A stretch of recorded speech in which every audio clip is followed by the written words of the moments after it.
الحمد لله رب العالمين والصلاة والسلام على سيدنا محمد وعلى آله وصحبه أجمعين وأشهد أن لا إله إلا الله وحده لا شريك له وأن سيدنا وحبيبنا محمدا عبده ورسوله صلى الله عليه وعلى آله وصحبه وسلم تسليما. In the name of Allah, most gracious, most merciful, may Allah peace and blessing be upon His Messenger Muhammad sallallahu alaihi wasallam, his family and followers till the day of judgment. I start by reminding myself and every one of us to taqwa Allah subhanahu wa ta'ala, to have the taqwa of Allah in our heart, to have the fear of Allah, guard and guide our lives every day and every day. I want to talk again to my brothers and sisters that this is not a khutbah. We're doing this because Alhamdulillah, الذي لا يحمد على مسلمه سواه. We are unable to do khutbah and Jummah in the masjid these days because of this calamity that hit the Muslim Ummah and the world in general. So may Allah give us the reward of those who have sabr in the calamity time and give us the ability, inshallah, to get closer to Allah during those times. And what is best to getting closer to Allah in those times than having taqwa and keeping remembrance of Allah subhanahu wa ta'ala. Allah subhanahu wa ta'ala implemented الذاكرين الله كثيرا والذاكرات. Those who remember Allah very often, male and female. That is a group that we love to be among. This happened when we think one of two ways. If things are going our way, we do dhikr for Allah subhanahu wa ta'ala by showing gratefulness and shukr for Allah subhanahu wa ta'ala. That will be our dhikr. And in calamity and hard times, we do sabr and ihtisab. And that will be our dhikr for Allah subhanahu wa ta'ala in those times. So we are winners no matter what situation we go through or what type of setting we live in. Our best example always in all those times is our beloved Prophet Muhammad sallallahu alaihi wasallam, and his positivity and his balanced attitude towards everything that happened to him. In the beginning of the Bi'thah, he sallallahu alaihi wasallam was a little bit depressed or a lot depressed because after the beginning of the Wahy stopped for a while to the point that people in Mecca were making fun of him and mocking him and saying, قَالَ مُحَمَّدٌ رَبُّهُ, that Allah had neglected and forsake Muhammad sallallahu alaihi wasallam. So the Prophet sallallahu alaihi wasallam was feeling bad, and it says that he had negative thoughts. And then comes two surahs that Allah subhanahu wa ta'ala sent to Prophet Muhammad. And that is Surah Al-Duha and Surah Al-Sharh. And Surah Al-Duha answered the immediate concern that Prophet Muhammad sallallahu alaihi wasallam, مَا وَدَّعَكَ رَبُّكَ وَمَا قَلَى. Your God has not left you, nor did He forsake you. That Allah is still with you, with or without the wahy. Allah is with you. Allah has not left you. And to us, Allah will never leave us. Allah, like He said, وَنَحْنُ أَقْرَبُ إِلَيْهِ مِنْ حَبْلِ الْوَرِيدِ. That Allah subhanahu wa ta'ala is so close to us than our jugular vein. So this is how close Allah subhanahu wa ta'ala. مَا وَدَّعَكَ رَبُّكَ وَمَا قَلَى وَلَلْآخِرَةُ خَيْرٌ لَكَ مِنَ الْأُولَى. Allah subhanahu wa ta'ala reminds the Prophet sallallahu alaihi wasallam that what matters is the Dar al-Akhirah, the hereafter. It's way more important than what happens in, regardless of if what we live through and need in this life is hard or right or wrong. Our goal and our aim is the Dar al-Akhirah. And then Allah subhanahu wa ta'ala, after He calmed the fears of the Prophet sallallahu alaihi wasallam, He said, وَلَسَوْفَ يُعْطِيكَ رَبُّكَ فَتَرْضَى. Allah will give you until you're satisfied. And Allah subhanahu wa ta'ala, His Prophet sallallahu alaihi wasallam, gave him a lot of things. He gave him many things. He gave victory to this new religion that He subhanahu wa ta'ala have bestowed upon Prophet Muhammad sallallahu alaihi wasallam. He gave acceptance to people. He had so many followers during his life and here and after, the Prophet ﷺ always being mentioned in a good manner, in a positive way. In each salah, we say, Allahumma salli ala Muhammad wa ala ali Muhammad. And when we read the Quran, Ya ayyuhalladhina amanu sallu alayhi wa sallimu taslima. So Allah subhanahu wa ta'ala gave Prophet Muhammad so many things. And to each one of us, Allah subhanahu wa ta'ala gave us a lot. Allah subhanahu wa ta'ala gave two things for two special prophets, and those are Prophet Musa alayhi salam and Prophet Muhammad. And when we talk about the story of Prophet Musa alayhi salam, Prophet, when Allah subhanahu wa ta'ala said, رَبِّ اشْرَحْ لِي صَدْرِي وَيَسِّرْ لِي أَمْرِي, and Allah subhanahu wa ta'ala told Prophet Muhammad without asking, أَلَمْ نَشْرَحْ لَكَ صَدْرَكَ. So Allah gave it to Musa after Musa requested. But to Prophet Muhammad sallallahu alaihi wasallam, he gave it automatically. And this is something that Allah subhanahu wa ta'ala gave to all the Muslims. Allah subhanahu wa ta'ala said, مَنْ يُرِدِ اللَّهُ أَنْ يَهْدِيَهُ يَشْرَحْ صَدْرَهُ لِلْإِسْلَامِ.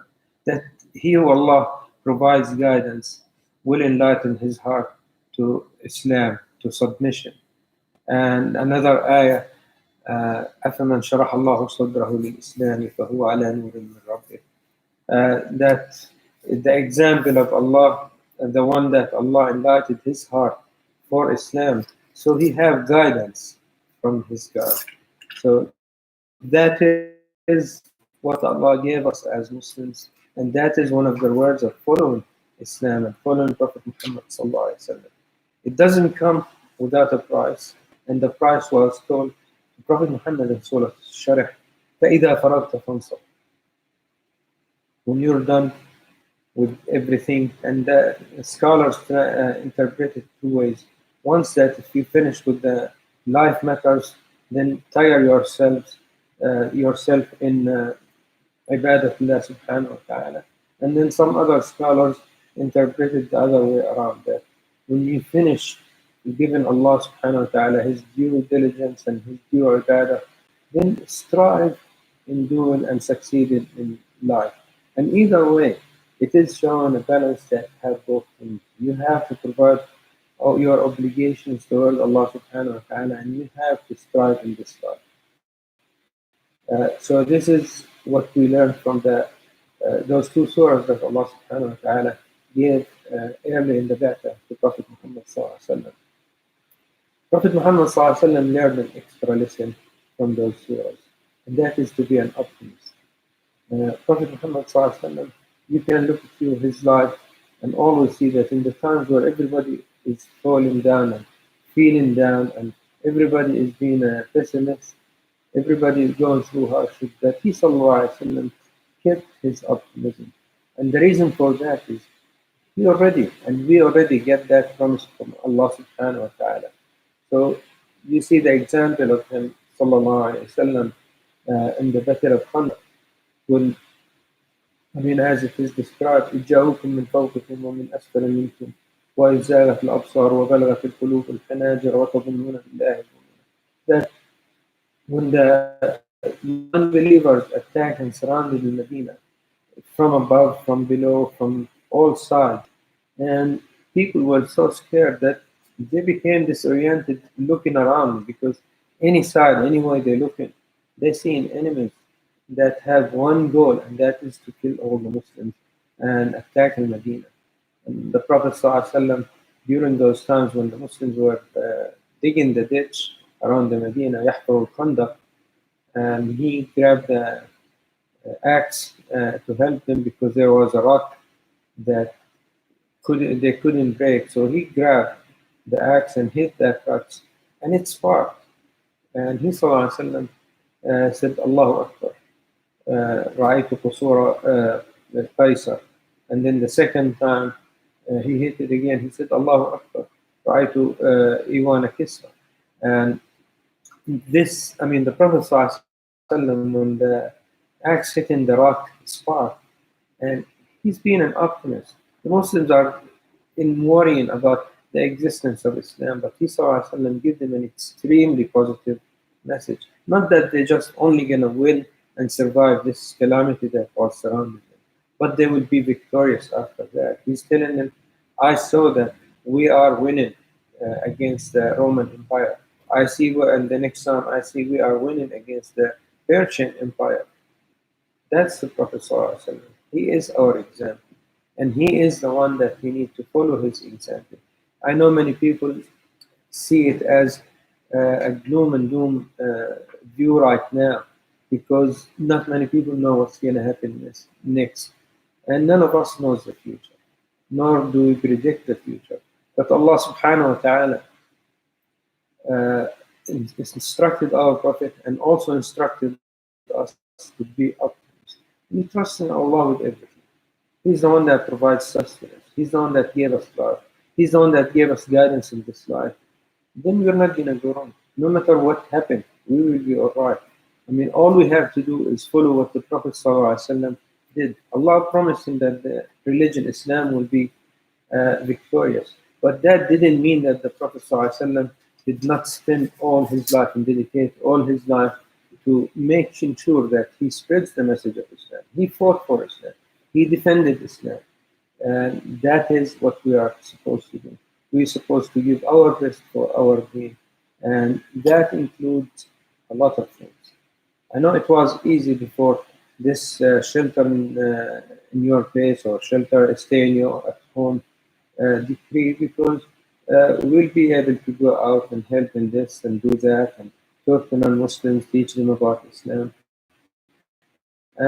And some of us, unfortunately, saying, "Oh, we can't do none of that. We're stuck at home now. We can't do nothing," and that is not right.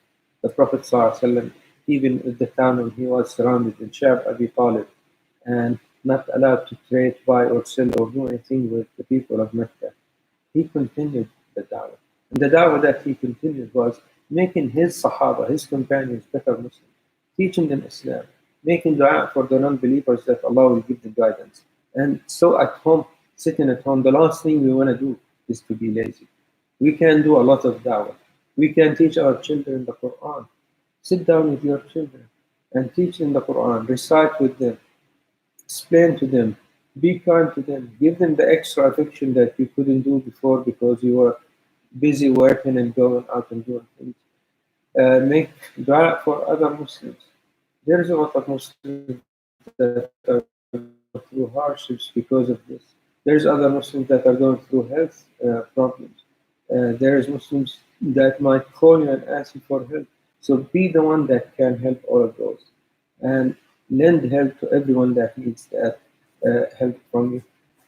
And like that, we'll be fulfilling the way that we say the Prophet ﷺ is our example by our actions. Uh, Dua during the time of calamity is a lot closer to being answered immediately. Uh, so make a lot of the dua, make a lot of dua for the Muslim Ummah that Allah will remove this calamity from this whole world. Make dua for your family that Allah will put barakah and blessing in your children. Make dua for your spouse. Make dua for your parents. Remember those parents that brought you to life, and some of them had passed away. Others are still alive. Make dua for the ones that are still alive, that Allah will bless their life, that Allah will give them good health and keep them healthy and keep them sane. And for the ones that passed away, how many times we forget to make dua for them? So remind yourself and make dua for them, inshallah. And then make dua for those brothers that you used to meet at the masjid. Those brothers that you used to do things at the masjid with, whether it is salah, whether it is feeding the hungry, the homeless, anything that you used to do, those are your brothers. And one of the obligations of a Muslim brother upon his Muslim brother or sister to that fact is to make dua for them. We need to make dua for each one another. And remember, the reward for making dua for your Muslim brother or sister is that whenever you say something, the angels are listening and will say Ameen walaka bimisl. They say Ameen, they confirm your dua and they pray to ask your brother to have. And remember the example of Abu Darda, may Allah be pleased with him, the Sahabi, that he said he never prayed for himself. And they asked him why. And he said that I usually pray for my brothers because I know the Prophet ﷺ said When you pray for your brother, the angels will say Ameen, and he wanted the angels to make the dua for him. So this is really something to aspire for and aspire to and reach to, being like Abu Darda, like all those Sahaba that came before us, and setting a live example for them during this time is really a big achievement for any one of us. أقول قولي هذا وأستغفر الله لي ولكم فاستغفروه.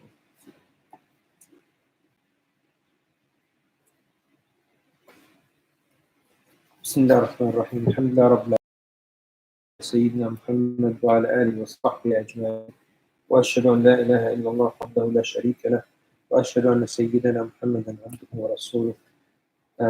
My dear brothers and sisters, inshallah Allah subhanahu wa ta'ala will help us be among the best, like He promised us in the Quran. كنتم خير أمة أخرجت للناس. You were the best nation that was given to mankind. تأمرون بالمعروف وتنهون عن المنكر وتؤمنون بالله. And all those three things, they can be done even when you're sitting at home. We can do Amr bil Ma'ruf, we can do Nahi an Munkar, and we can enhance our belief in Allah subhanahu wa ta'ala. And we can even spread those concepts and principles among our community and to other people around us. So please try to practice those. Inshallah, I want to share with you things from our masjid. Alhamdulillah Rabbil Alameen. We still have brothers that come and do the salah, and may Allah reward them the best, because they are the ones that keep the masjid at use at all the time. May Allah bless them and accept from them. Also, we're still working on fixing things at the masjid. So inshallah this calamity and هذه الأمة تزول إن شاء الله قريبا بإذن الله يكون المسجد the masjid will be inshallah in better shape and more functional to be utilized في سبيل الله. Also, inshallah, I want the brothers and sisters that have children that were in the Sunday school at the masjid, I want them to respond to this question, and that is, do you really and are you interested in having Sunday school or Sunday school classes done online for your children? To that question, brothers and sisters, please answer yes or no, and also answer a suggestion if you have a suggestion how to make this thing happen successfully. Also, to our brothers and sisters who are going through hard times, they are being laid off or their hours cut off, or simply their business or type of work deemed unnecessary and asked to close their business or thing. If you need any help, no matter what, please reach to the masjid and ask for help. And the numbers for the masjid and are those numbers, inshallah. And I'll try to put them on the screen, inshallah. They are 919-998-9078 or 336-350-1642. Inshallah, I mean, we make those numbers very visible, inshallah, on the masjid website and on the social media for any one of the brothers or sisters that needs or knows somebody who needs help. Inshallah, at the masjid, your brothers and sisters are waiting to help and to offer help. So don't hesitate. إنما المؤمنون إخوة. كان الله في عون العبد ما دام العبد في عون أخيه. So inshallah, Allah will be helping us as long as we keep trying to help others, inshallah. And the masjid, with all those things going on, still needs your support, brothers and sisters. We need the volunteers who have the ability to help us go and deliver help to those who are in need in the community. And also, we still need your financial support and help, especially for the food pantry, because we constantly drawing down on the supplies that we have at the food pantry, and we need to keep those, inshallah, filled up, so we will not turn anybody without helping them. Inshallah, brothers, I ask myself and everyone to keep Allah in our hearts. And with that, inshallah, I want to reach and ask Allah subhanahu wa ta'ala for barakah, to bless our community, bless our masjid, and make dua inshallah to Allah. اللهم يا ربي إنك عفو كريم تحب العفو فاعف عنا. اللهم يا ربي إنك عفو كريم تحب العفو فاعف عنا. اللهم يا ربي إنك عفو كريم تحب العفو فاعف عنا. اللهم يا رب آت نفوسنا تقواها وزكها يا رب أنت خير من زكاها، أنت وليها ومولاها يا رب العالمين. اللهم يا رب لا تدع لنا في يومنا هذا ذنبا إلا غفرته، ولا هما إلا فرجته، ولا حاجة لنا هي لك رضا إلا قضيتها يا رب العالمين. اللهم يا رب اجعل الحياة زيادة لنا في كل خير، والموت راحة لنا من كل شر. اللهم يا رب وتوفنا وأنت راض عنا، توفنا يا رب وأنت غافر لذنوبنا ساتر لعيوبنا يا رب العالمين. اللهم يا رب اشف مرضى المسلمين واقض الدين عن المدينين. اللهم يا رب في بلدتنا هذه من كان له هم ففرجه. اللهم يا رب ومن كان به مرض فاشفه وعجل شفاءه يا ربنا. هناك إخوة وأخوات لنا هم بحاجة إلى رحمتك وعفوك وشفائك ورعايتك. اللهم يا رب فاغفر لهم وارحمهم واشفهم وارعهم واحفظهم يا رب، واحفظهم يا الله، واحرسهم يا رب بعينك التي لا تنام. إن الله يأمر بالعدل والإحسان وإيتاء ذي القربى وينهى عن الفحشاء والمنكر والبغي يعظكم لعلكم تذكرون. Inshallah, brothers and sisters, we'll be finished now. At the masjid, we will do, inshallah, Salat al-Dhuhr with the brothers who are here. And wherever you are, please do Iqamah and pray Dhuhr 4 rakahs.